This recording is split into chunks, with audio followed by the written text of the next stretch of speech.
Welcome to IAS. I'm going to give you a brief overview of our asset mapping system, a truly revolutionary way to deploy your GIS data across your organization. We'll start by logging on through our secure cloud-hosted network. The Asset Mapper is web-based and thus available via any internet connection. However, it can also be made available through a private intranet connection. Turning layers on and off is as simple as this. Place a check mark next to the layers you wish to see, and they instantly become visible. We've designed Asset Mapper with you in mind. All of our information balloons are resizable and movable, so you can work comfortably on any sized monitor. What you choose to see on your map and how it is displayed is entirely customizable.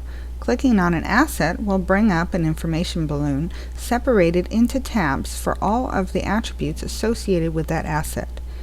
Linking to scanned documents, AutoCAD drawings, videos, and nearly any external file has never been easier. In addition to seeing your own data, the Asset Mapper can integrate with third-party data as well. In this example, we're looking at all of the pipelines and wells near our line by linking up, in this case, with the Texas Railroad Commission data. Again, it has easy toggle on and toggle off mechanisms. One of the most frustrating things about most GIS software is their inability to do intuitive searching. Our Asset Mapper has 4 different ways to search. We'll start with a simple search. Select an asset and you get a list of attribute fields. Pick a field and you get a complete list of data contained within that field. Choose one and then hit Start. That's it. Your results table shows, in this case, the several different assets that contained the requested information. Roll over them and they highlight on the map. Click on one of them and you'll get the information balloon. There you go, searching made simple. And it just got even simpler with our new quick search feature. Type in all or part of a word or a number and we'll query all assets, all fields, and display the results. We've made labeling easy as well. Turn on and off. No need for complicated annotations. Now let's take a look at some of our more advanced tools. In our advanced tool menu, we have a measurement tool that allows you to decide what unit of measure you want to use. So we'll start by choosing feet, and then we'll click on the map and continue clicking on the map at every different point in which we want to measure. The results display in the result panel, and when we're done, we can take a closer look at the result panel and we'll see that we have a grand total as well as individual totals for each segment. A wonderfully unique feature is the ability to mark up your maps. So we'll start by picking a shape. I'll pick a dot, and you can make all sorts of changes to the color, size, and shape of that dot.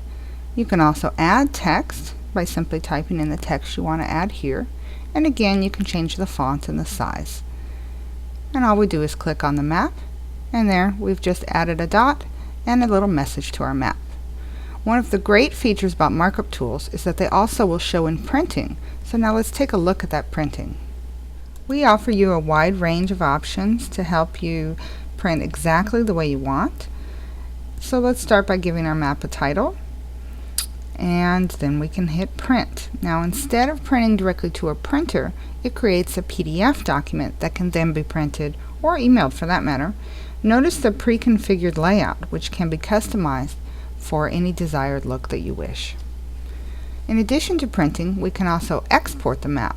We can export it as a PNG or a JPEG or a PDF, and in this case you get a map without the layout that enables you to insert it into documents or reports or simply as an email attachment. I'd like to show you the buffer tool next. It's a nifty way to measure using a predetermined radius around an object. So choose your unit of measure, and there it is. You can also buffer around groups of objects or single objects. You simply select them and use the buffer tool. Let's do one more advanced tool.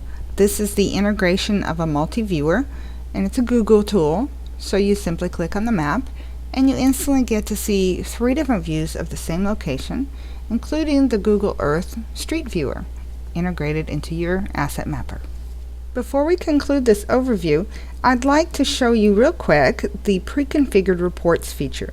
Each is designed to answer a specific question that your company asks on a regular basis. With 2 clicks, you have a report that changes automatically whenever your data is updated. This brings us to the end of our demonstration of the IAS Asset Mapping System. As a web application, our system makes your GIS data accessible from any location, available for anyone who needs it, and usable by anyone with little or no training. We'd love the opportunity to discuss your company's needs further and see if our solutions can help make your life just a little bit easier. Feel free to contact us anytime. Thank you for watching.